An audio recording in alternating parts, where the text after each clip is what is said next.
हरे राम राम राम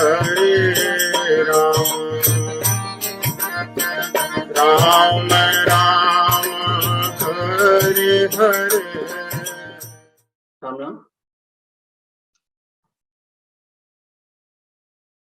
ओम नमो भगवते श्रीमते रामानंदाचार्याय। श्री सीतानाथ समारंभाम श्री रामानंदार्य मध्यमाम अस्मदाचार्य पर्यंताम वंदे श्री गुरु परंपराम। बंदौ तुलसी के चरण जिनकीन हो जग काज, कलि समुद्र बूढ़ अतलके हो प्रगटे सप्त जहाज। ओम गजाननम पूतकनाद सेवितम कवित्त जम्बू फलचारु भक्षणम उमासुतम शोक विनाशकारकम नमामि विघ्नेश्वर पाद पंकजम। कवि को राम राम। आज हम श्रीमद् भगवत गीता के 18वें अध्याय के 40वें श्लोक के आगे संक्षेप में समझेंगे। 18वें अध्याय का नाम संतों ने मोक्ष संन्यास योग दिया है। 18वां अध्याय पूरी भगवत गीता का सार है।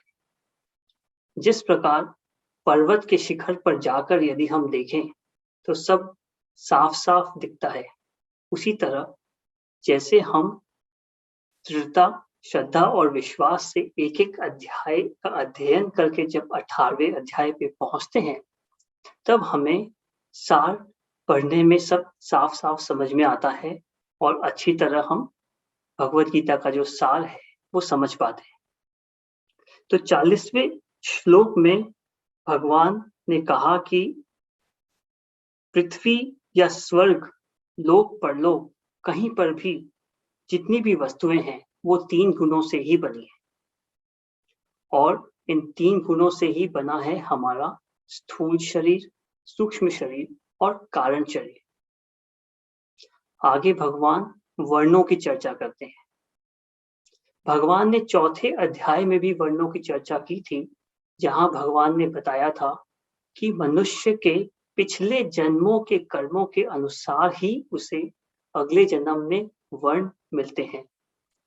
और यहाँ पे जब भगवान वर्ण की चर्चा करते हैं तो जो मनुष्य को वर्ण प्राप्त हुए हैं उस वर्ण में उसके स्वाभाविक कर्म कैसे होते हैं उसकी चर्चा करते हैं।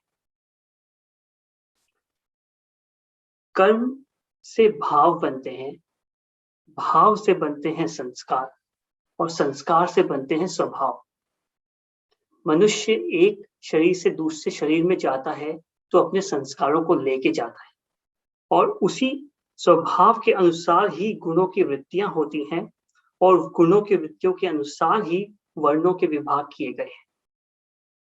यहाँ वर्णों के प्रसंग में एक बात हमें समझनी चाहिए कि भगवत गीता जातिवाद को बढ़ावा नहीं देती है।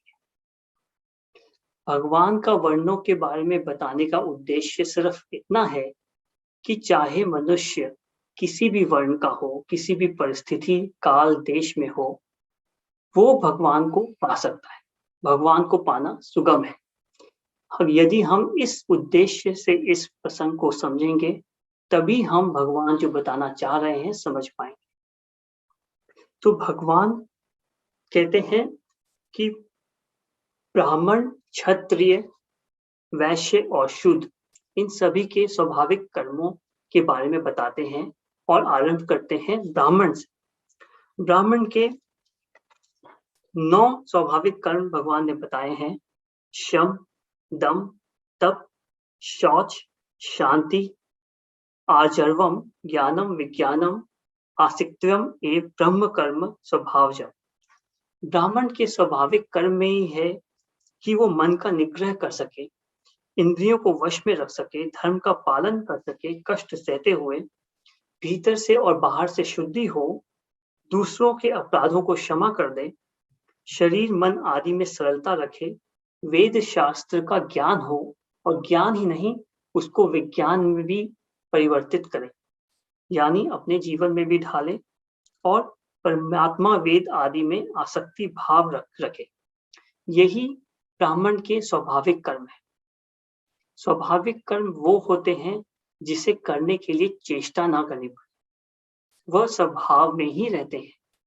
तो ये ब्राह्मण के बताए गए स्वाभाविक कर्म हैं, जो कि बहुत कठिन है। आज के समय में ब्राह्मण ये सभी कर्म कर ले, ये हमें कम ही देखने को मिलता है। और आगे भगवान क्षत्रिय के स्वाभाविक कर्म के बारे में बताते हैं, जिसे शूरवीर, तेज, धैर्य और प्रजा के संचालन आदि की विशेष चतुरता तथा युद्ध में कभी पीठ न दिखाना, दान करना, शासन करने का भाव होना, ये 7 क्षत्रिय के स्वाभाविक कर्म हैं। यहाँ पे हमें देखना चाहिए कि क्षत्रिय भी दान करते हैं। जितने भी राजा होते थे पहले, वो बहुत दान करते थे, पर उनका दान करना और वैश्यों का दान करने में कुछ अंतर होता है। आगे वैश्य की बात करते हुए भगवान कहते हैं कि इनके स्वाभाविक कर्म हैं खेती करना, गायों की रक्षा करना, व्यापार करना। ये 3 कर्म वैश्यों के बताए गए हैं और इसमें गो रक्षा को भी रखा गया है। गो रक्षा के आधार पर ही अगर कृषि हो और गो रक्षा के आधार पर ही यदि व्यापार हो, तभी समाज आगे बढ़ सकता है। और शूद्रों के बारे में भगवान ने कहा है कि यदि कोई ब्राह्मण जैसे कठिन कर्म नहीं कर सकता, यदि क्षत्रिय जैसे शूरवीर नहीं है कोई, और वैश्यों जैसे चतुरता से व्यापार नहीं कर सकते, तो वो सेवा कर। तो शूद्रों के लिए जो स्वाभाविक कर्म है वो है सेवा। यहाँ हमें ये समझना है कि वर्ण तो मिल गया पिछले जन्मों के कर्मों के अनुसार, परंतु यदि किसी व्यक्ति का उसके वर्ण के अनुसार आचरण ना हो, तो उसे उस वर्ण का नहीं मानना चाहिए। यदि ब्राह्मण के जो स्वाभाविक कर्म बताए गए हैं, अगर वैसे उसके कर्म ना हो, तो हमें उसे ब्राह्मण नहीं मानना चाहिए। वैसे ही शूद्र, यदि शूद्र ब्राह्मण जैसे कर्म करे, अगर उसमें जो भगवान ने बताए हैं 9 कर्म वैसे करे, तो हमें उसे ब्राह्मण ही मानना चाहिए। हम अपने शास्त्रों में और ग्रंथों में देखते हैं, बहुत उदाहरण आते हैं। कबीरदास जी, रायदास जी, शबरी माता, ये ब्राह्मण कुल के नहीं थे, परंतु हमें इन्हें ब्राह्मण ही मानना चाहिए। आगे भगवान 45वें श्लोक में कहते हैं कि कोई भी मनुष्य अपने कर्तव्य कर्म को प्रीति पूर्वक करता हुआ परमात्मा को प्राप्त कर सकता है। कोई भी मनुष्य प्रीति पूर्वक अपना कर्तव्य कर्म करता हुआ परमात्मा को प्राप्त कर सकता है। कैसे? यदि वो अपने कर्मों के द्वारा परमात्मा का पूजन करे। और अपने कर्मों के द्वारा परमात्मा का पूजन तब होता है यदि वो अपने कर्तव्य कर्म बिना आसक्ति से करे, बिना फल की इच्छा से करे, और वह सारे कर्म शास्त्र विहित हो। प्रीति पूर्वक कर्म करने का अर्थ ये नहीं है कि यदि कोई कसाई हो तो वो बहुत प्रीति से अपना कर्म करे। वो शास्त्र विहित कर्म नहीं है, इसलिए वो कर्तव्य कर्म में करते हुए परमात्मा को प्राप्त नहीं कर सकता। तो हमें ये ध्यान रखना होगा कि प्रीति पूर्वक कर्म करे, परंतु वो शास्त्र विहित होना चाहिए और बिना आसक्ति से होना चाहिए। इसी तरह करते हुए कर्म को यदि हम परमात्मा को अर्पित करें, तभी वो हमारे कर्म भगवान की पूजना में उपयोग हो सकते हैं। तभी उन कर्मों से भगवान का पूजन हो सकता है। और भगवान ये भी कहते हैं कि अच्छी तरह से किए हुए दूसरों के धर्म से अच्छा है कि हम कम अच्छी तरह अपने स्वधर्म को करें। यानी कि हम यदि अपना स्वधर्म अच्छे से नहीं कर पाए, तब भी हमें अपने स्वधर्म को नहीं छोड़ना चाहिए। उदाहरण के लिए, यदि कोई क्षत्रिय है, वो युद्ध के मैदान में जाकर यदि अपने शत्रुओं की ही सेवा करने लग जाए तो वो अपने स्वधर्म का पालन नहीं कर रहा है, वो गलत है। यदि वो ठीक से युद्ध ना कर पाए तब भी उसे अपने कर्तव्य कर्म को करते हुए युद्ध करना चाहिए, चाहे उसको विजय मिले या ना मिले। तो इसीलिए हमें अपने स्वधर्म को कभी नहीं छोड़ना चाहिए और अपने स्वधर्म को करना ही चाहिए। और हम यदि ये सोचें कि हम अपने स्वधर्म को ठीक से नहीं कर पा रहे तो हमें दोष लगेगा, तो ऐसा भी नहीं सोचना चाहिए, क्योंकि यदि आप जितने अच्छे से अच्छे कर्म कर लें, दोष तो होगा ही होगा। भगवान कहते हैं जिस तरह अग्नि से धुआं होता ही होता है, चाहे हमें दिखे या ना दिखे, उसी तरह कोई भी कर्म हो उसमें दोष होंगे ही होंगे, चाहे हमें समझ में आए या ना। मान लीजिए ब्राह्मण यदि कोई यज्ञ करते वक्त श्लोक पढ़ते हैं, अगर यदि उच्चारण सही से ना हो तो भी दोष हो सकता है, तो भी ये दोषी है। क्षत्रिय युद्ध करते हैं तो युद्ध में भी किसी निर्दोष की भी हानि हो सकती है, इसमें भी दोष लग सकता है। जब कृषि करते हैं, व्यापार करते हैं, तो हम किसी को प्रतिकूल स्थिति में भी जाने अनजाने में डाल सकते हैं, ये भी दोषी हुआ। और यदि हम सेवा करें, सेवा करते हुए भी हमसे भूल हो सकती है। तो ऐसा कोई कर्म नहीं है जिसमें दोष ना हो। तभी इसलिए भगवान कहते हैं कि अपने स्वधर्म को ना छोड़। जब कर्मों की बात हो रही है तो हमें ये ध्यान देना चाहिए कि प्रधानता कर्म की नहीं है, प्रधानता भाव की है। जिस तरह युद्ध में सैनिक सामने वाले शत्रुओं की जान लेता है, परंतु तब भी उसे हत्यारा नहीं कहा जाता, क्योंकि उसका उद्देश्य देश रक्षा का है। डॉक्टर भी इलाज करते वक्त रोगियों के किसी अंग को काट सकता है, परंतु उसे पाप नहीं लगता, क्योंकि उसका उद्देश्य, उसका भाव हानि पहुंचाने का नहीं है, उसका भाव है रोगी को ठीक करने का। तो इसीलिए भगवान कहते हैं कि हमें अपने कर्तव्य कर्म को करना चाहिए, उसे नहीं छोड़ना चाहिए, और जो दोष लगते हैं वो भगवान हर लेते हैं यदि हम अपने कर्मों के द्वारा भगवान का पूजन करें तो। भगवान कहते हैं अपने कर्तव्य कर्म करो, परंतु इसके कुछ नियम भी हैं। भगवान ने यहाँ 51 से 53 श्लोकों में वो नियम बताए हैं।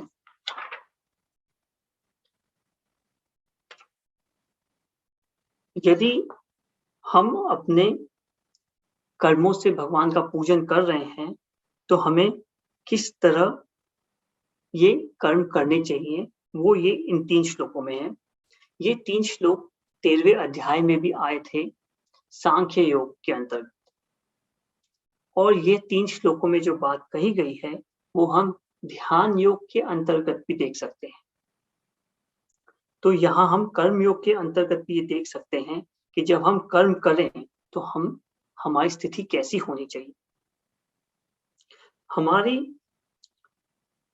विशुद्ध सात्विक बुद्धि होनी चाहिए, हम वैराग्य के आश्रित हों, एकांत का सेवन करने वाले हों, नियमित भोजन करने वाले हों, धैर्य हो, इंद्रियों का नियम करके शरीर वाणी को मन के वश में करें, शरीर वाणी और मन को वश में करें, शब्दादि विषयों का त्याग करें और राग द्वेष को छोड़कर निरंतर ध्यान योग के परायण हों।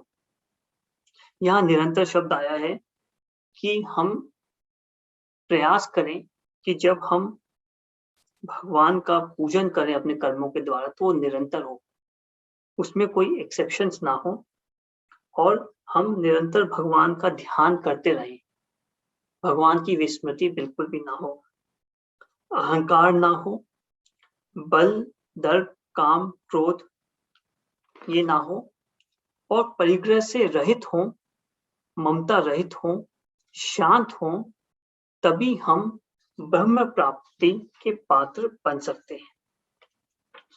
और यदि जो भगवान ने ये जो बताए हैं नियम, यदि हम इनका पालन करें तो उस साधक के लक्षण क्या होंगे? वो सदैव प्रसन्न रहेगा, उसे ना कोई कामना होगी और ना कोई शोक होगा। जब कामना और शोक नहीं होंगे तभी वह समभाव का हो पाएगा। और भगवान कहते हैं जब वो समभाव का होगा तभी वो मुझे पाने के लिए योग्य होगा। वह समभाव का होकर ही भगवान को पाने के योग्य हो सकता है। भगवान को पाए या ना पाए वो तो भगवान की कृपा पर निर्भर करता है, परंतु योग्यता जो है वो समभाव से ही आई। समभाव से अब जब जब साधक समभाव को पा लेता है तब वो भगवान की भक्ति भी पा सकता है, भगवान की भक्ति पाने का योग्य हो जाता है और तभी वो तत्व से भगवान को जान सकता है और भगवान में प्रविष्ट हो सकता है। रामचरितमानस में भी यही आया है, सोई जानहि जेहि देहु जनाई, जानत तुम्हई तुम्हई होई जाई। भगवान अगर चाहेंगे तो जो योग्य है उसको अपनी भक्ति दे सकते हैं और तत्व से अपने आप को जन्मा भी सकते हैं। यहाँ भगवान ने कर्म योग के बारे में जो बताया है उसका उपसंहार किया और आगे अर्जुन जी को आज्ञा देते हैं, अर्जुन तुम निरंतर मुझ में चित्त लगाओ, उससे मैं तेरे सारे विघ्न हर लूंगा। और यदि अहंकार वश तू मेरी बात नहीं सुनेगा तो तेरा पतन होगा। भगवान कहते हैं निरंतर मुझ में चित्त लगाओ और मैं तुम्हारे विघ्न हर लूंगा। यदि हम शुद्ध चित्त भगवान में लगा के अपने सारे कर्म करें, सारे कर्तव्य कर्म करें, तो जो थोड़ी बहुत कमी रह जाती है वो भगवान कहते हैं वो मैं पूरा कर दूंगा। वो जो विघ्न जो बाधाएं आती हैं वो भगवान उसे संभाल लेते हैं। परंतु यदि हम अहंकार के वश होकर भगवान में चित्त ना लगाएं, अपने अहंकार से ही सब कर्म करें, तो हमारा पतन होगा, क्योंकि फिर हम कर्म बंधन में फंस जाएंगे। वो कर्म कर्म योग नहीं रहेगा, क्योंकि उसका फिर हमें फल मिलेगा। यदि हम भगवान में चित्त लगा के करें तो फिर भगवान विघ्न को हर लेंगे, परंतु यदि हम भगवान को में चित्त ना लगाकर कर्म करें तो वो कर्म योग के अंतर्गत नहीं आएगा, वो कर्म बन जाएगा और कर्म हमेशा बांधने वाला होता है और कर्म में पाप मिलता ही मिलता है। फल रूप में पाप मिलने का आशय ये है कि हमें लगता है कि हमें कर्म करने से अच्छा फल मिला है, परंतु वो हमें हमारा जो कल्याण है, जो परमात्मा परमेश्वर की प्राप्ति है, उससे हमें दूर ही करेगा। वो हमें जीवन मरण के चक्कर में फंसाता ही रहेगा, तो इसीलिए हमारा पतन हो जाएगा। और भगवान में चित्त लगाने की बात ये भी है कि जब हम भगवान के सन्मुख होते हैं तो भगवान हमें हमारे सारे पुराने जन्मों के भी पाप हर लेते हैं, तो विघ्न तो हर लेंगे ही भगवान। जैसे भगवान ने कहा है, सन्मुख होय जीव मोहि जब ही, जन्म कोटि अध नाश है तभी। और भगवान अर्जुन जी को ये भी कहते हैं कि जो पहले दूसरे अध्याय में अर्जुन जी ने कहा था कि मुझे युद्ध नहीं करना है, तो भगवान यहाँ पे 18वें अध्याय में अंत में आते आते उन्हीं अर्जुन जी के उन्हीं प्रश्नों के को सामने रखते हुए रेफरेंस में कह रहे हैं कि तुम जो एक सोच रहे हो कि तुम युद्ध नहीं करोगे, वो मिथ्या है, क्योंकि तुम मोहवश अभी कह रहे हो कि तुम युद्ध नहीं करो, परंतु तुम क्षत्रिय हो और तुम्हारा धर्म ही युद्ध करने का है। तुम अभी मोहवश होकर कह रहे हो कि युद्ध नहीं करूंगा, परंतु प्रकृति के वश, माया के वश होकर तुम अंततः युद्ध करोगे ही करोगे। तो युद्ध करना ही है तो मेरे कहने से युद्ध करो। इन दोनों बातों में अंतर है। यदि हम शास्त्र की बात मानकर, अपना कर्तव्य मानकर, भगवान की बात मानकर युद्ध करते हैं तो हमें पाप नहीं लगेगा, क्योंकि वो कर्म योग हो गया। यदि हम प्रकृति के वश होकर युद्ध करेंगे तो क्योंकि प्रकृति आ गई, तो प्रकृति तो जड़ है, तो वो फल देगी ही देगी, और फिर हम बंधन में बंधते चले जाएं। तो भगवान अर्जुन जी को यही बता रहे हैं कि युद्ध तो तुम करोगे, अभी नहीं करोगे तो बाद में करोगे, तो मेरे कहने से ही कर लो, क्योंकि मेरे कहने से करोगे तो तुम्हें पाप नहीं लगेगा, क्योंकि मैं तुम्हारे विघ्न हर लूंगा। और बाद में करोगे तो प्रकृति के नियम लगेंगे और फिर हम फंसते चले जाएंगे। भगवान अर्जुन जी को बहुत प्रिय मानते हैं, तब भी उनके पतन की बात करते हैं कि तुम्हारा पतन हो जाएगा। इस बात को समझने के लिए 61वें श्लोक में हम देखते हैं, जो कि भगवत गीता के महत्वपूर्ण श्लोकों में से एक श्लोक है। 61वां श्लोक, ईश्वर सर्वभूतानां हृदयेर्जुन तिष्ठति ब्राह्मण्य सर्वभूतानि यंत्रारूढ़ानि मायया। हे अर्जुन, ईश्वर संपूर्ण प्राणियों के हृदय में रहता है और अपनी माया से शरीर रूपी यंत्र आरूढ़ हुए संपूर्ण प्राणियों को उनके स्वभाव के अनुसार भ्रमण कराता है। यहाँ पे भगवान कहते हैं कि ईश्वर सभी प्राणियों के हृदय में है। हम ये ना सोचें कि हम भक्ति करेंगे, भगवान की आराधना करेंगे तो भगवान कहीं बहुत दूर है और फिर हमें मिलेंगे, ऐसा नहीं है। हम तो पीछे पढ़ आए हैं कि वासुदेवम सर्वम, भगवान तो सब जगह है, लेकिन हृदय में यहाँ पे विशेष रूप से इसलिए कहा है, जैसे धरती के नीचे सब जगह जल होता है, परंतु कुएं से धरती के नीचे के जल को लेना सुगम होता है, उसी तरह वैसे तो भगवान सब जगह है, परंतु यदि हम अपने हृदय में ढूंढें तो सुगमता से भगवान उपलब्ध है। और आज आगे जो भगवान ने कहा कि मैं सभी मनुष्यों को उनके स्वभाव के अनुसार अपनी माया से भ्रमण करवाता हूं। भगवान कहते हैं कि मेरी माया के कारण ही जीव का जो स्वभाव होता है उसी के अनुसार वो भ्रमण करता है। भ्रमण इसी जीवन में नहीं, सब योनियों में भ्रमण करता है। इसका उदाहरण से समझें तो जैसे बिजली एक ही होती है, परंतु यंत्र के स्वभाव पर निर्भर करता है कि वो बिजली को कैसे उपयोग में लेगा।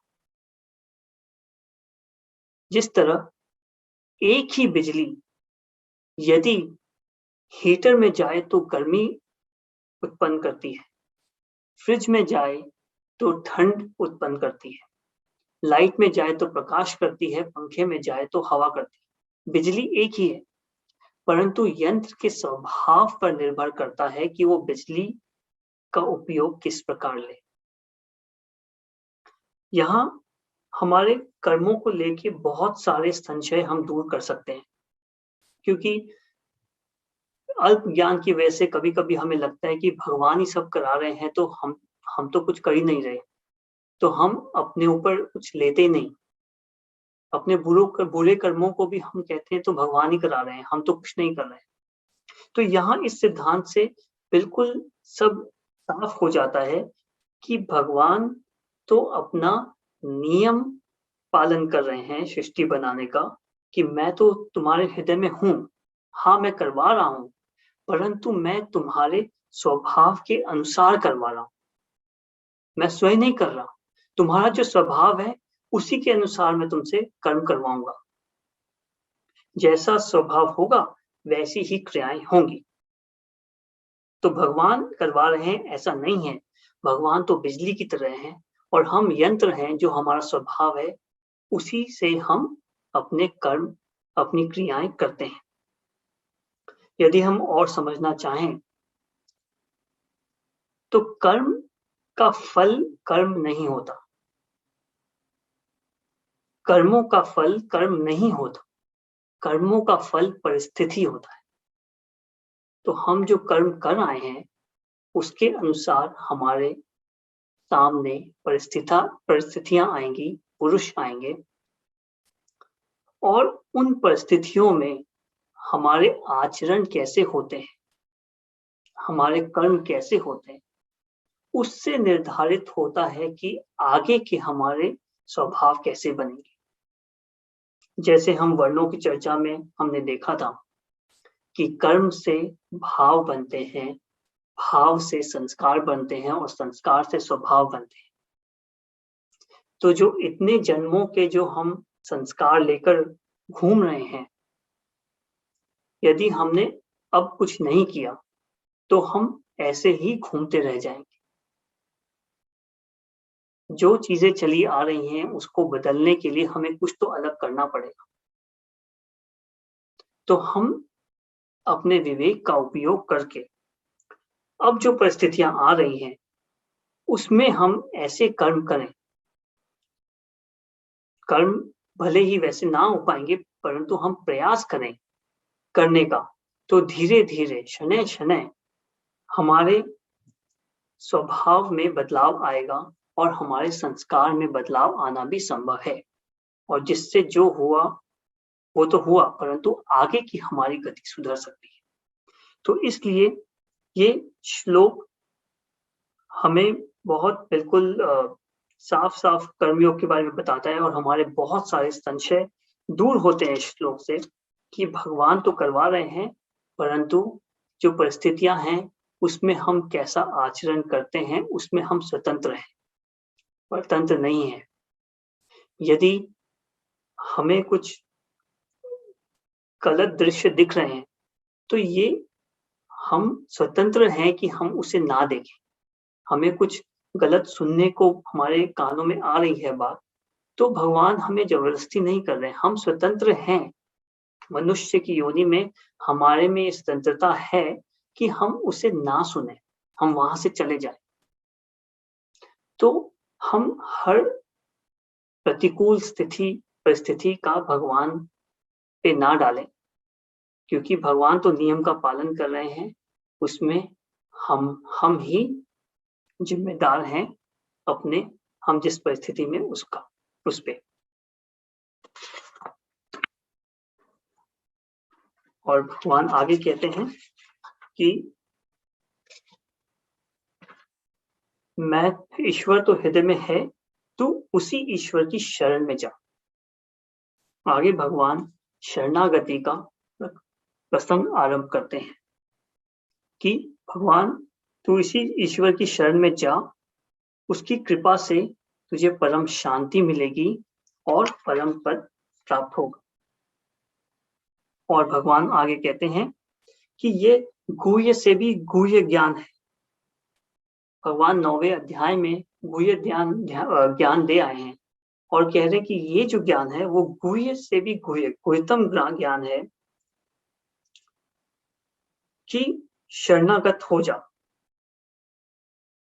और भगवान कहते हैं कि शरणागत हो जा, ये तो गुह्यतम ज्ञान है, अब आगे तुझे जो सही लगे वही कर।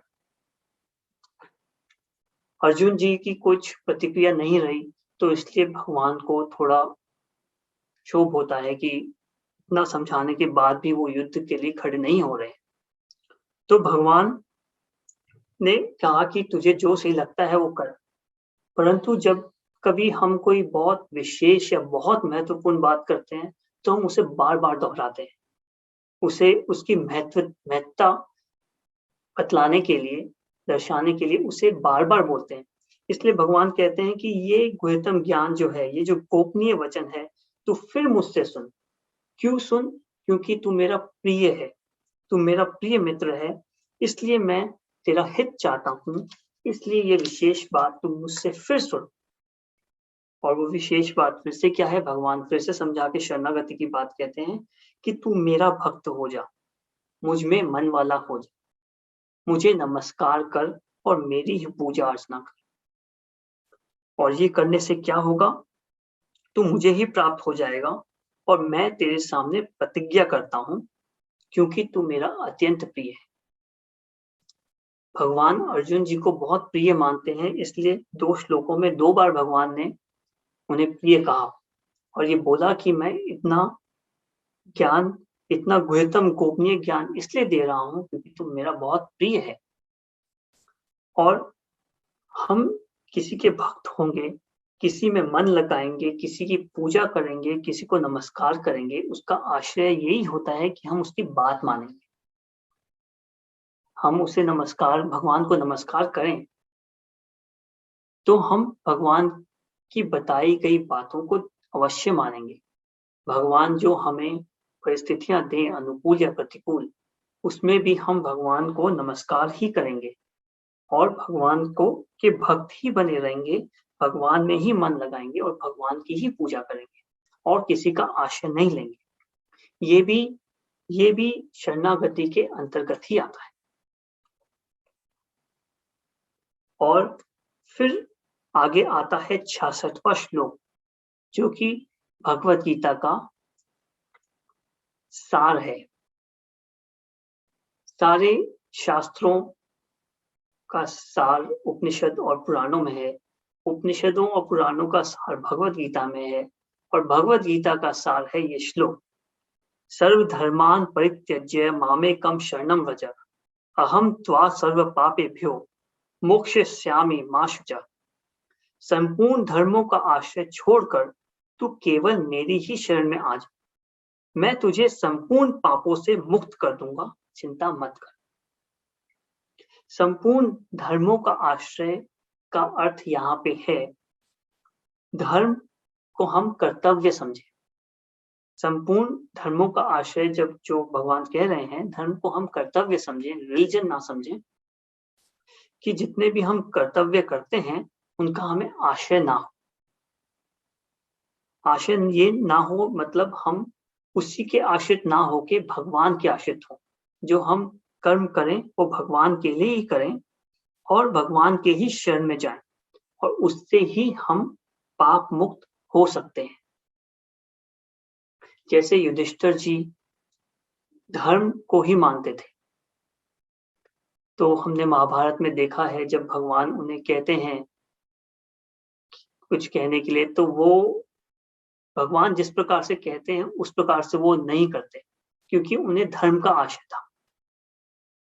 धर्म का आशय होने पे फिर से प्रकृति के आश्रय होके उन्हें बंधन में जोड़ लिया। और यही महाभारत में अर्जुन जी ने भगवान की शरण ली, तो जब भगवान ने उन्हें कर्ण को तीर मारने बोला, जब कर्ण अपने चक्के को ठीक कर रहे थे रथ के, तब भी उन्हें पाप नहीं लगा, क्योंकि उन्होंने भगवान की बात मानी, उन्होंने भगवान का आश्रय लिया। तो यहाँ पे शरणागति का भी प्रकरण आता है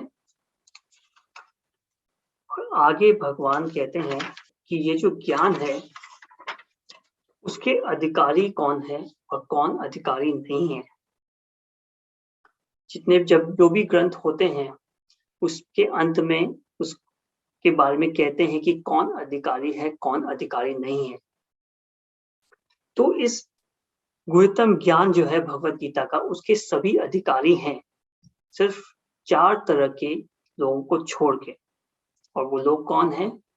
जो अतपस्वी हो, जो भक्त ना हो, जो सुनना ना चाहते हो और जो भगवान में दोष दृष्टि रखते हो। अतपस्वी यानी जो अपने कर्तव्य कर्म को करने के लिए तप ना करे। अभक्त जिसको भगवान पे श्रद्धा विश्वास ना हो, जो सुनना ही ना चाहते हो और जो भगवान में दोष दृष्टि रखते। देखिए वैसे तो भगवान को अंतर नहीं पड़ता कि कोई भगवान के बारे में क्या सोचे, कुछ बुरा सोचे, अच्छा बुरा सोचे, भगवान को फर्क नहीं पड़ता। परंतु भगवान ने इन लोगों को ज्ञान देने से इसलिए मना किया है क्योंकि भगवान इतने करुणामयी हैं कि भगवान इनका भी उद्धार चाहते हैं। भगवान चाहते नहीं है कि इनका और पतन हो, क्योंकि यदि हम इन्हें जब भगवत गीता का ज्ञान देंगे तो वो भगवान से तिरस्कार कर सकते हैं। भगवत गीता की, भगवान की जो वाणी है उसका तिरस्कार कर सकते हैं और उन्हें अपराध लगेगा, और भगवान के तिरस्कार करने से, अपराध लगने से उनका और पतन होगा। तो ये भगवान की दयालुता है कि वो जो नहीं सुनना चाहते उनको भी पतन की तरफ जाना नहीं देख सकते, इसलिए वो कहते हैं कि उनको मत बोलो, नहीं तो उनका और नुकसान होगा। तो इसमें हमें भगवान की करुणा देखनी चाहिए, और इस करुणा को देख के तो भगवान से और प्रेम बढ़ जाना चाहिए।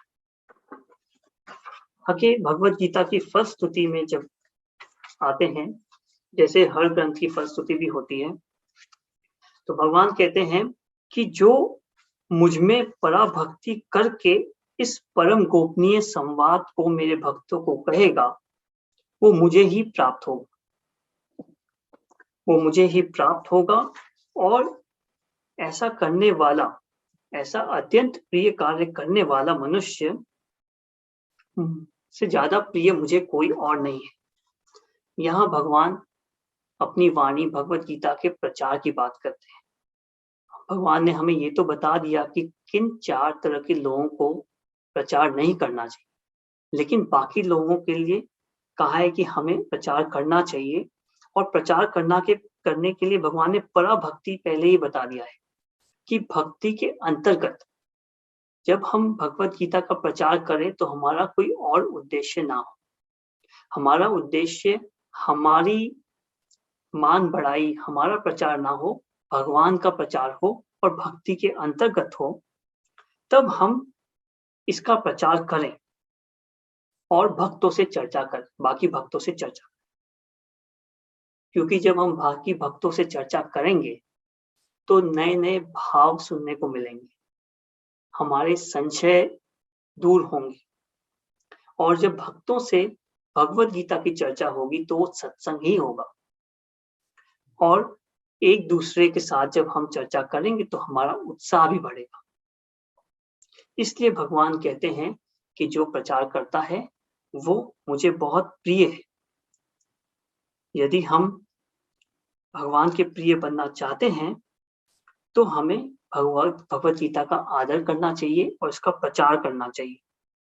और भगवान को भगवत गीता के प्रचार होने से प्रसन्नता इसलिए भी होती है क्योंकि जितना प्रचार होगा उतने ही जो सुनेंगे उनका उद्धार होगा। हम जितना अपना कल्याण चाहते हैं उससे कई गुना ज्यादा भगवान हमारा कल्याण चाहते हैं। तो इसलिए भगवान मनुष्यों का कल्याण होते देख के बहुत प्रसन्न होते हैं। और यदि हमारे स्वामी प्रसन्न हो तो इससे अच्छी और बात हम सेवकों के लिए क्या हो सकती है। हमारा तो उद्देश्य ही ये है कि हम अपने स्वामी को किसी तरह प्रसन्न कर सकें। तो हमें प्रचार भगवत गीता का अवश्य करना चाहिए। और आगे आती है बात, ये फलश्रुति ही चल रही है, प्रचार का पढ़ा हमने, आगे हम अध्ययन की बात करते हैं। भगवान कहते हैं कि यदि कोई भगवत गीता का अध्ययन करे तो वो एक तरह से ज्ञान यज्ञ ही कर रहा है और अध्ययन करते हुए भी भगवान को प्राप्त हो सकता है। देखिए, अब यदि हम अध्ययन करें भगवत गीता का तो या तो हमें भगवान जो समझाना चाह रहे हैं वो समझ में आ जाएगा, और यदि हमें समझ में आ गया तो हमारा कल्याण वैसे ही निश्चित है। यदि हमें समझ में ना भी आए तब भी हम अध्ययन करने का प्रयास करें तो भी हमारा कल्याण हो सकता है, क्योंकि ये भगवत गीता एक विलक्षण ग्रंथ है और ये बहुत भगवान की वाणी है, तो इससे कल्याण तो निश्चित है ही। और भगवान को बहुत प्रसन्नता होती है यदि हम प्रयत्न करते हैं, यदि हम प्रयास करते हैं इसे अध्ययन करने का। अध्ययन की बात ये है कि या तो हमें समझ में आएगा या नहीं आएगा, लेकिन जो बीच की जो स्थिति है, जो हमें आधा-अधूरा समझ में आता है, तो उसमें हमें प्रयास करना चाहिए कि जो चीज़ें हमें समझ में ना आए, उसे हमें मान लेना चाहिए कि वो हमारी बुद्धि की कमी है। हमारे जो संशय हैं, वो हम अपने गुरु से के सामने रखें और गुरु हमारे उन संशय को दूर करेंगे। परंतु तब भी यदि हमारे कुछ संशय रहते हैं, तो हमें ये सोच के संतुष्टि करनी चाहिए कि जब हम धीरे-धीरे अध्ययन करते रहेंगे, तो भगवान की कृपा से अपने आप संशय मिटेंगे, गुरु की कृपा से अपने आप संशय मिटेंगे। हमारा स्तर इतना बढ़ेगा कि हमारे संशय मिटेंगे। लेकिन हमें कभी संशय को नहीं रखना चाहिए, संशयवश होकर हमें कभी उस दृष्टि से भगवद गीता को नहीं देखना चाहिए, जो हमारे गुरु बताते हैं कि नहीं देखना चाहिए, वैसे हमें नहीं देखना चाहिए। यदि हम अध्ययन करेंगे, यदि हम प्रयास करेंगे भगवद गीता पढ़ने का, पढ़ते-पढ़ते हमारी जिज्ञासा बढ़ेगी। जिज्ञासा बढ़ने से हमारा भगवान के प्रति प्रेम बढ़ेगा। प्रेम बढ़ने से ही संशय दूर होंगे। संशय दूर होने से जो श्लोकों के भावों की गहराइयाँ हैं, वो हम जान पाएँगे। जब श्लोकों की गहराइयों को हम जानेंगे, तो हम उससे जो ज्ञान समझेंगे, उसको हम अपने आचरण में लाने का प्रयास करेंगे। यदि हम भगवद गीता के ज्ञान को अपने आचरण में लाएँगे, तो हमारा व्यवहार बदलेगा और व्यवहार बदलने से हमारे संस्कार बदलेंगे, संस्कार बदलने से हमारा स्वभाव बदलेगा और जो भगवान 61वें श्लोक में कह आए हैं कि मैं तो स्वभाव के अनुसार ही तुम्हें भ्रमण करवाऊँगा, तो फिर हमारा यदि स्वभाव शुद्ध होगा, तो हमारा कल्याण हो ही जाएगा। हमारा संस्कार बदलेगा, हमारे संस्कार बदलेंगे, तो प्रतिकूल स्थिति में हमें भय नहीं होगा, द्वेष नहीं होगा, अनुकूल स्थिति में हमें राग नहीं होगा। अनुकूल प्रतिकूल स्थिति में राग, द्वेष, भय जब नहीं होगा, तभी हम समता की स्थिति को पा सकते हैं। और भगवान पिछले श्लोक में कह आए हैं कि यदि हमारे में समभाव होगा, तभी हम भगवान को पाने के योग्य होंगे। हम भगवान को पाने के योग्य होंगे, हम अपने भगवद गीता के ज्ञान को जो हमने समझा है अपने आचरण में लाएँगे, तो हम एक तरह से अपने आप को भगवद गीता, अपने जीवन को भगवद गीता में ही ढाल लेंगे। हम जब भगवद गीता में ढल जाएँगे, तो हम समाज में आदर्श बनेंगे और समाज में आदर्श बनेंगे, तो उससे हमारी प्रसिद्धि नहीं, क्योंकि हम भगवद गीता के बल पर आदर्श बन रहे हैं समाज के, तो इससे भगवद गीता का ही प्रचार होगा। इसलिए हमें भगवद गीता का अध्ययन अवश्य करना चाहिए। पढ़ेंगे, जिज्ञासा बढ़ेगी, संशय दूर होंगे, भगवान से प्रेम होगा, हमारा आचरण बदलेगा, संस्कार बदलेंगे और हम आदर्श बनेंगे समाज में, भगवद गीता का प्रचार होगा। और आगे भगवान भगवद गीता के श्रवण के भी बताते हैं कि श्रवण करने से भी कल्याण होगा, क्योंकि ये भगवान की वाणी है, भगवान की अलौकिक वाणी है, तो भगवान का ही प्रसाद है। इसलिए ये कल्याण करने वाला है। चाहे समझ में आए या ना आए, संशय हो तो अपनी बुद्धि की कमी मान लें, परंतु श्रवण जरूर करें। और हम भगवद गीता पढ़ते हैं, तो त्रुटियां भी होती हैं, लेकिन हम किसी को जब चर्चा करते हैं भगवद गीता, भले ही हम सामने वाले को लोगों का भाव ना समझा पाए, परंतु भगवान हमेशा सुनते हैं। भगवान तो श्लोक के भाव जानते ही हैं, भगवान तो और गहराइयों से जानते हैं, तो भगवान प्रसन्न होते हैं। इतना सब कुछ कहने के बाद 72वें श्लोक में अब भगवान की बारी आती है। अभी तक हमने देखा कि अर्जुन जी प्रश्न पूछ रहे थे। अब भगवान अर्जुन जी से प्रश्न पूछते हैं 72वें श्लोक, और भगवान पूछते हैं, हे पृथानंदन, क्या तुमने एकाग्र चित्त से इसको सुना? हे धनंजय, क्या तुम्हारा अज्ञान से उत्पन्न मोह नष्ट हुआ? तो भगवान की इस बात का अर्जुन जी उत्तर देते हैं और कहते हैं, नष्टो मोह स्मृतिर्लब्धा त्वत्प्रसादान् मया च्युत स्थितोस्मि गतसंदेह करिष्ये वचनम तव। हे अच्युत, आपकी कृपा से मेरा मोह नष्ट हो गया है, मैंने स्मृति प्राप्त कर ली है, मैं संदेह रहित होकर स्थित हूँ, अब मैं आपकी आज्ञा का पालन करूंगा।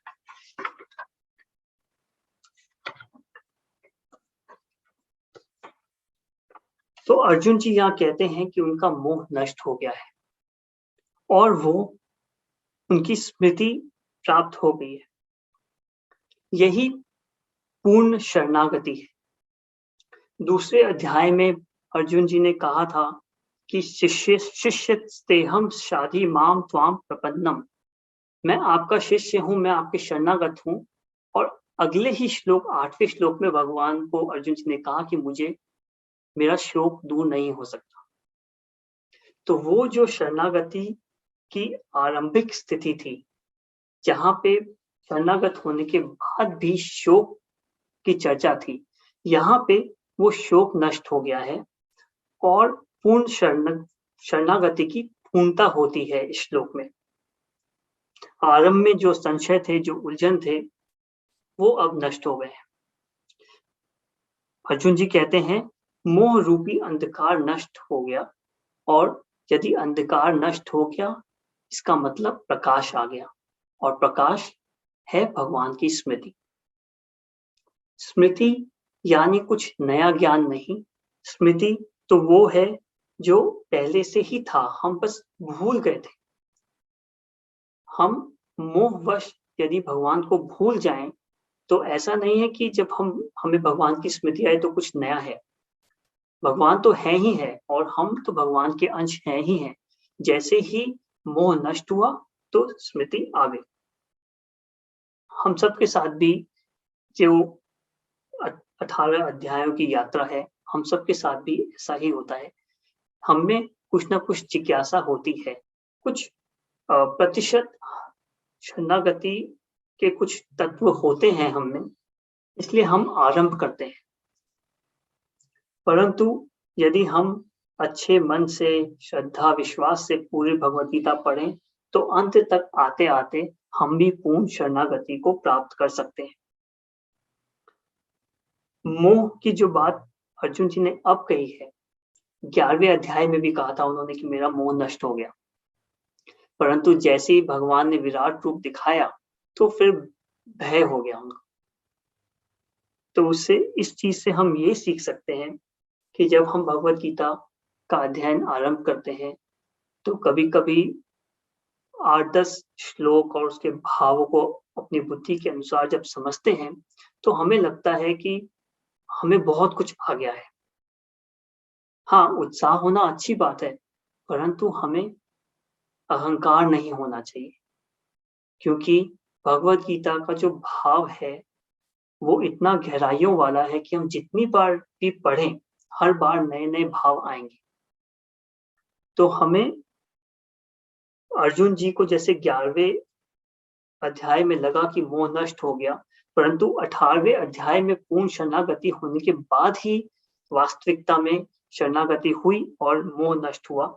उसी तरह हमें सूक्ष्म अहंकार से बचना चाहिए और ऐसा नहीं सोचना चाहिए कि हमें भगवद गीता पूरी आ गई और अब तो हमें पढ़ने की आवश्यकता नहीं। तो इससे हम ये चीज सीख सकते हैं। और मोह नष्ट होते ही स्मृति आ गई। हमने दूसरे अध्याय में भी देखा था कि जब हम विषयों का चिंतन करते हैं तो आसक्ति बढ़ती है।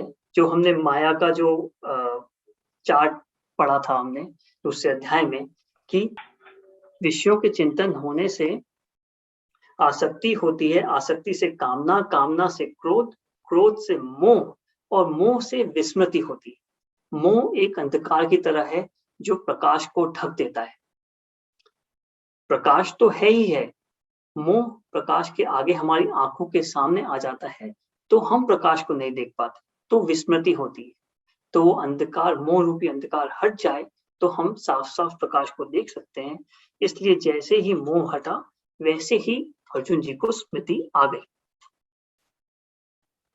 और वो भगवान को कहते हैं कि अब मैं संदेह रहित होकर स्थित हूं, अब मुझ में कोई संदेह नहीं है, कोई संशय नहीं है, मैं स्थित हूं, मेरी सारी इंद्रियां मेरे वश में है और मैं आपकी आज्ञा का पालन करूंगा। ये पूर्ण शरणागति है। जैसे भगवान ने 66वें श्लोक में भी कहा कि मेरे शरणागत हो जाओ। भगवत गीता का सार ही शरणागति है कि हम भगवान के आश्रित हो जाएं, भगवान को समर्पित हो जाएं। और जब हम भगवान को समर्पित होंगे तो होगा क्या? भगवान ने कहा है, ये यथा माम प्रपद्यन्ते, मेरा भक्त जैसा मेरे साथ करेगा मैं भी उसके साथ वैसा ही करूंगा। तो जब हम शरणागत होंगे तो भगवान भी हमारे हो जाएंगे। भगवान अपने भक्तों को अपने आप को दे देते हैं और भगवान से बड़ा हमारा हितैषी कोई है नहीं। जैसे कि रामचरितमानस में आया है, उमा राम समहित जग माही, गुरु पितु मातु बंधु प्रभु नाही। भगवान से बड़ा कोई गुरु नहीं है, कोई पिता नहीं है, भगवान से बड़ी माता बंधु कोई नहीं है। शरणागति ही सार है भगवत गीता का। इसके बारे में जितना विस्तार से कहा जाए उतना कम है। ये बहुत बारीक विषय भी है। अगर यदि हम उदाहरण से समझें तो भगवान के शरणागत होने का मतलब है कि हम अनन्य भाव से भगवान की भक्ति करें। भगवान ने जगह जगह अलग अलग ग्रंथों में एक बात कही है अनन्य भाव की, अनन्यता की, कि मामेकम शरणम, एक मेरी शरण में ही आओ, ममे वांशो जीव लोके, मेरा ही अंश है जीव। भगवान ने जगह जगह ही कहा है कि मेरे ही शरणागत हो, मुझ में ही समर्पित हो, एक मेरा ही पूजन करो, एक मुझको ही नमस्कार करो। परंतु मनुष्य अपने संस्कारों वश, अपनी कामनाओं के वश में होके भगवान की इस बात को हल्का सा घुमा देता है। वो कहता है मैं ही नहीं भी मानूंगा, मैं भगवान की भी शरण में जाऊंगा और संसार की भी शरण में जाऊंगा। मुझे संसार भी चाहिए और भगवान भी चाहिए। जब तक हमारे जीवन में ये भी रहेगा तब तक पूर्ण शरणागति नहीं हो सकती। जिस तरह अंधकार और प्रकाश एक साथ नहीं हो सकते, उसी तरह संसार और भगवान एक साथ नहीं हो सकते। या तो हम भगवान के शरण हो सकते हैं या संसार के शरण हो सकते हैं, दोनों एक साथ नहीं हो सकते। और यही चलता आ रहा है जन्मों जन्मों से। भगवान तो हमारे हृदय में है। भगवान ने कहा 61वें श्लोक में कि भगवान तो हमारे साथ सदैव है, हृदय में भी है, सब जगह है और प्रतीक्षा कर रहा है कि कब हम भगवान की तरफ देखेंगे। भगवान तो प्रतीक्षा कर रहे हैं कि कब हम भगवान की तरफ आए, परंतु कमी है हमारी चाह की, कमी है हम में जो हमें सुधारनी है। यहाँ पे फिर से मनुष्य जीवन इतना क्यों इम्पोर्टेंट है फिर से आता है कि इस जीवन में तो हमें गुरु का साथ मिल गया, हमें भगवत गीता मिल गई, पता नहीं अगले जन्म में मिले ना मिले। तो हमारा उद्देश्य हो कि जब सब साधन है, जब हम में विवेक है, जब सब कुछ उपलब्ध है इतनी सरलता से और हम सब मानते भी जानते भी हैं, तो क्यों ना हम जो हमारा ज्ञान है हम उसे माने, हृदय से माने और अपने आचरणों में, अपने जीवन में इस ज्ञान को ढालें और भगवान के शरणागत हों। और बहुत सारे उदाहरण भी हैं शरणागति के।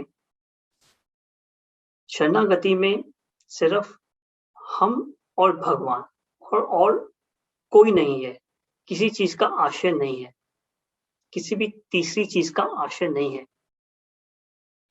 जैसे मान लीजिए मच्छर और गरुड़ जी, ये दोनों आपस में मिलना चाहे तो मच्छर पहले गरुड़ जी के पास पहुंचेगा अपने बल पे, या गरुड़ जी मच्छर के पास पहुंचे?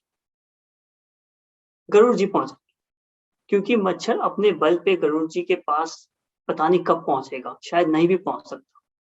उसी तरह यदि हम भगवान के शरणागत होंगे और भगवान को पाने की हमारे में चाह होगी बिना किसी और चीज के आशय की, तो भगवान तत्कालीन हमारे लिए है ही, हमारे साथ उपलब्ध है ही।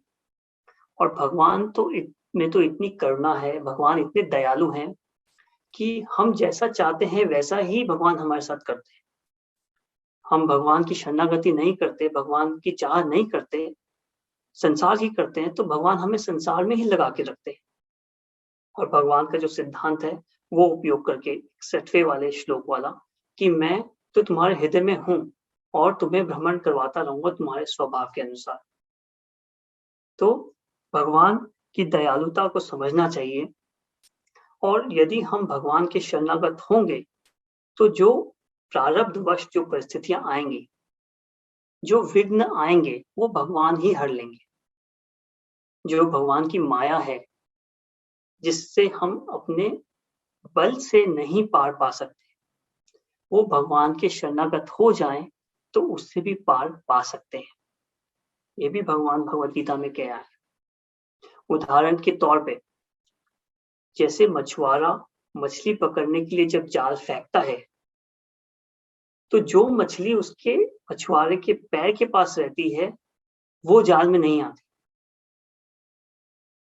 तो ये जाल माया है और भगवान ही मछुआरे हैं। जब भगवान अपने माया का जाल फैलाते हैं, तो यदि हम उस समय भगवान के शरणागत हो जाएं, भगवान के चरण पकड़ लें, तब भगवान की माया भी हमारा कुछ नहीं बिगाड़ पाएगी।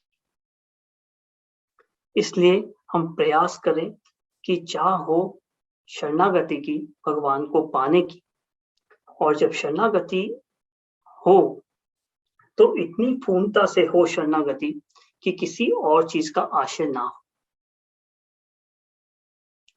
जैसे हमने झूले का भी उदाहरण देखा था 15वें अध्याय में कि जैसे हमारे माता पिता हमें झूले में बैठाएं और हम झूले से उतरे ही ना और झूले को पकड़ के बैठे रहें, तो यदि हमें इस जीवन मरण के झूले से उतरना है तो हमें झूले को छोड़ना पड़ेगा। झूले को छोड़ के यदि हम अपने हाथ उठा के भगवान की शरणागत होंगे और भगवान से प्रार्थना करेंगे कि हे भगवान, हे नाथ, हे मेरे राम, हे मेरे श्री कृष्ण, मुझे अपनी शरणागति दो, तो भगवान हमें पक्के से पक्के ही अपनी शरणागति प्रदान करेंगे और हमें भगवान की प्राप्ति होगी ही होगी, इसमें कोई संशय नहीं है। यदि कोई बच्चा झूले से दोनों हाथ छोड़ दे तो माता पिता भाग के जाके उसको गोदी ले लेते हैं। बस हमें वही करना है, हमें अपने हाथ उठाने हैं, हमें सब झूले जो संसार रूपी जो झूला है उसे पकड़ना नहीं है, उससे बंधन मुक्त होने का प्रयास करना है, हमें अपना पार्ट करना है, बाकी तो सब भगवान कर लेंगे। जैसे बच्चा रोता है तो माँ चाहे कोई भी काम करती है वो भाग के आके उसको गोदी ले लेती है। उसी तरह यदि हम भगवान के लिए रोएं हृदय से, यदि हम भगवान के गुण गाएं, भगवान के बारे में सोचें, तो रोना तो स्वतः आ ही जाएगा। तब जब हम रोएंगे तो भगवान पक्का से आके हमें अपनी गोद में लेंगे ही लेंगे। आप एक बार चाह करके देखिए और फल आप स्वयं देख लेंगे। जो अनुभूतियां होंगी वो आप स्वतः अनुभव कर सकते हैं। इसमें एक बात और है, जब बच्चा रोता है तो माँ समझ जाती है कि बच्चा जानबूझकर रो रहा है या सच में रो रहा है। तो हमारा जो भगवान को चाह हो वो निरंतर हो और निर्मलता से हो और सच्ची हो। जो चाह हो वो सच्ची हो, जो पुकार हो, जो भगवान के लिए रोना हो वो सच्ची हो। क्योंकि आप समझे ना समझे, संसार समझे ना समझे, परंतु भगवान तो समझ जाएंगे कि पुकार सच्ची है या झूठी है। जो भगवान श्री कृष्ण पूरे जगत को छलते हैं, हम उन्हें नहीं छल सकते। तो हमें सच्चाई से ही शरणागत होने का प्रयास करना चाहिए। और शरणागति में इतने उदाहरण हमने देखे हैं, द्रौपदी के जी के भी देखे हैं और कितने उदाहरण देखे हैं भक्तों के। जो जो शरणागत हुआ है उसे भगवान मिले ही मिले हैं। शरणागति में ऐसा है कि ना संसार का बल हो, ना अपना बल हो, ना हमारे तप का बल हो, ना हमारे धर्म का बल हो, किसी का बल ना हो। बल हो तो सिर्फ हमारे और भगवान के जो कनेक्शन है, सिर्फ वो हो और सब बल भगवान का ही हो, बाकी किसी का भी आश्रित ना हो। मान लीजिए ऐसा हो कि दो पर्वत हैं और बीच में एक पतला सा धागा है। आप इस पार हैं और भगवान उस पार है। शरणागति इतनी बारीक है कि आप मान लीजिए उस पे चल रहे हैं।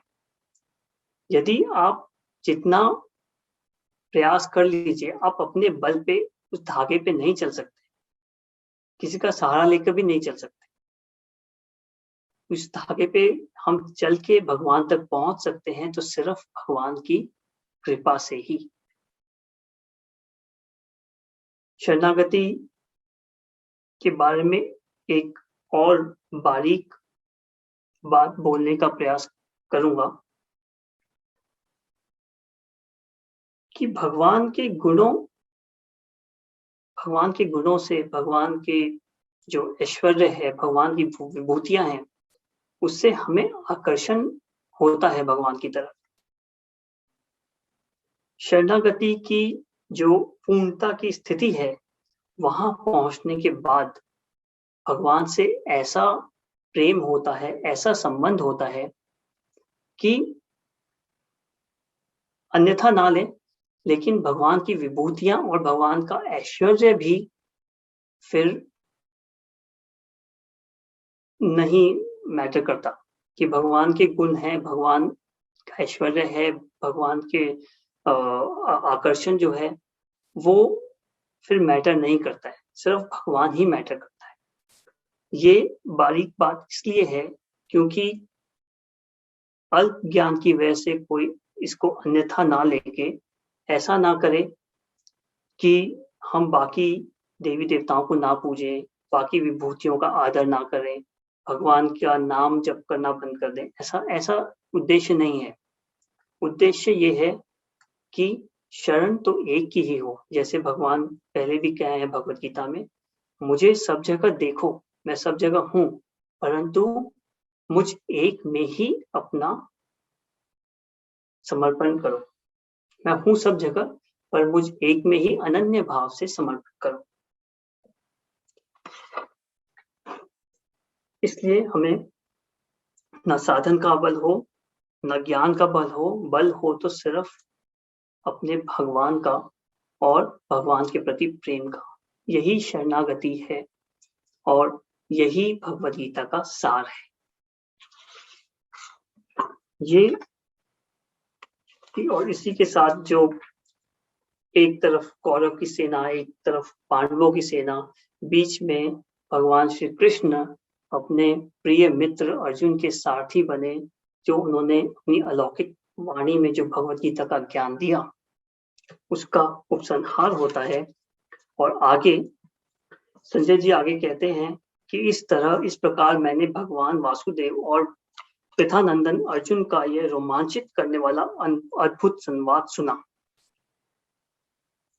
इस गोपनीय योग गीता को कहते हुए मैंने भगवान श्री कृष्ण को स्वयं साक्षात सुना है, और इस पवित्र और अद्भुत संवाद को याद कर करके बार बार मैं हर्षित हो रहा। यही स्थिति हम सब साधकों की भी होती है। ये हम जितनी बार पढ़ें बार बार नए नए भाव आते हैं और हम हर्षित होते हैं। और एक बात और कहते हैं संजय जी, क्योंकि धृतराष्ट्र ने पूछा था ये प्रश्न कि विजय किसकी होगी और युद्ध में क्या चल रहा है, तो यहाँ उनका उत्तर देते हुए कहते हैं कि जहाँ योगेश्वर भगवान श्री कृष्ण है और जहाँ गांडीव धनुषधारी अर्जुन है, वहां ही श्री विजय विभूति और अचल नीति है, ऐसा मेरा मत है। और इस तरह से उन्होंने ये भी कह दिया धृतराष्ट्र को कि विजय तो वही होगी जहाँ पे भगवान श्री कृष्ण है और जहाँ भगवान के भक्त अर्जुन जी हैं। तो यही भगवत गीता का सार था। और अंत में हम इस तरह से देखें कि भगवत गीता आरंभ होती है संशय से, अर्जुन जी के संशय से, अर्जुन जी के उलझनों से। उन्हें समझ में नहीं आता कि वो क्या करें, और उन्हें लगता है कि वो सही सोच रहे हैं, परंतु वो भगवान के पास जाते हैं।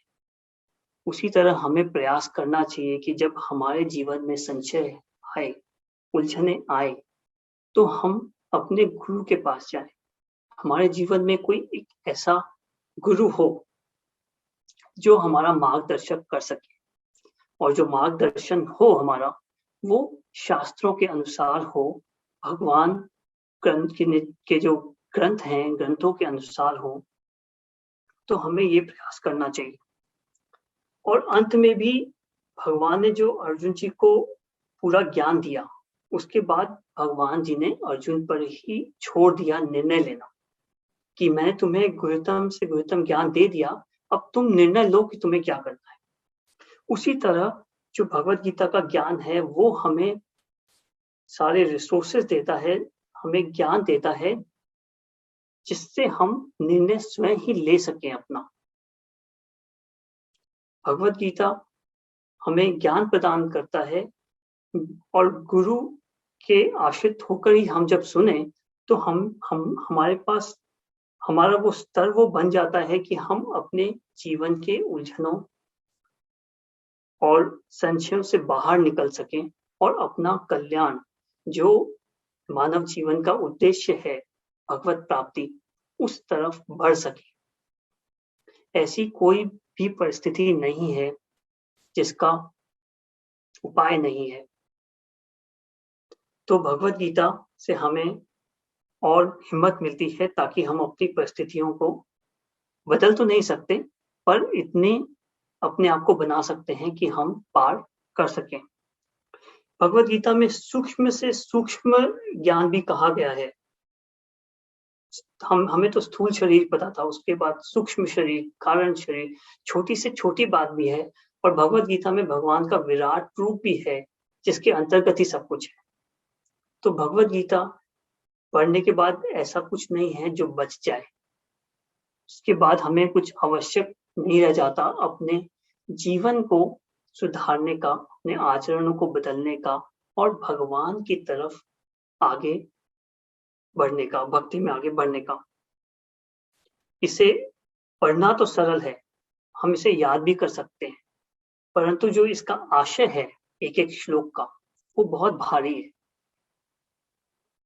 700 श्लोकों में इतने गुरुतम बातें हैं, इतने भाव छिपे हैं कि चाहे कोई मनुष्य किसी भी परिस्थिति में हो, किसी भी आयु का हो, किसी भी देश काल का हो, इन भगवत गीता के ज्ञान से वो अपना कल्याण कर सकता है। जितनी बार पढ़ेंगे उतनी बार नए नए भाव आएंगे। अभी तक इतनी टीकाएं लिखी गई हैं भगवत गीता पर, यदि हम सब जोड़ दें तब भी जो भगवान की बताए हुए जो भाव हैं वो पूरे नहीं हो सकते। इसमें निर्गुण को जो मानते हैं उनके लिए भी है, सगुण को जो मानते हैं उनके लिए भी है। तो किसी भी मत का, किसी भी प्रांत का खंडन नहीं किया गया है। और इतना विलक्षण ग्रंथ भगवान की वाणी ही हो सकता है। तो इसलिए आप सबसे मेरा विनम्र निवेदन है कि श्रीमद् भगवत गीता का आप पाठ अवश्य करें, अध्ययन करें, प्रचार करें और अपने जीवन में इसको उतारने का प्रयास करें। धन्यवाद।